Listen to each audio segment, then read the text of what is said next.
మన రక్షకుడైన యేసుక్రీస్తు నామమున అందరికీ వందనాలండి. ఈరోజు దేవుని మాటలు సామెతలు గ్రంథము 23వ అధ్యాయము 26వ వచనము. నా కుమారుడా, నీ హృదయమును నాకిమ్ము, నా మార్గములు నీ కన్నులకు ఇంపుగా నుండనిమ్ము.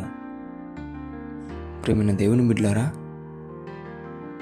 నీ హృదయమును లోకములో ఉంచుకొని హృదయమంతా భారం చేసుకున్నావేమో, హృదయమంతా కన్నీరుమయం చేసుకుంటున్నావేమో, హృదయమంతా వేదనతో నింపుకున్నావేమో.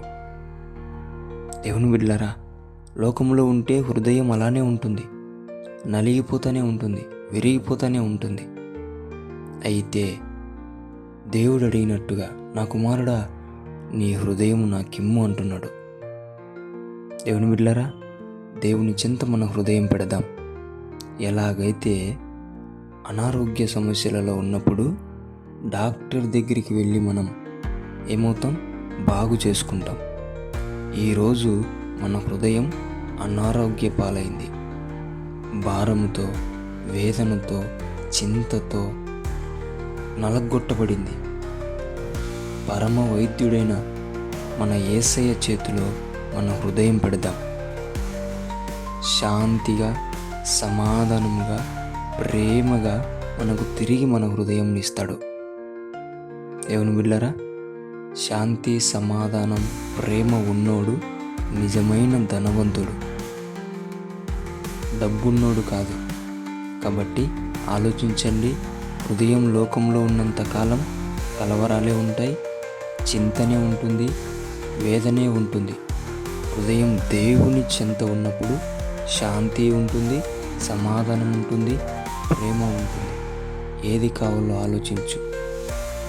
నీ హృదయం దేవుని చేతిలో పెట్టాక ఆయన మార్గములలో నీవు వెళ్ళేటప్పుడు నీ కన్నులకు ఆ మార్గములు నచ్చేలా చూసుకో. దేవుడు సమస్తమును సమకూర్చి నీకు సహాయం చేస్తాడు. దేవుడి మాటలు దీవించునుగాక. ప్రార్థిద్దాం.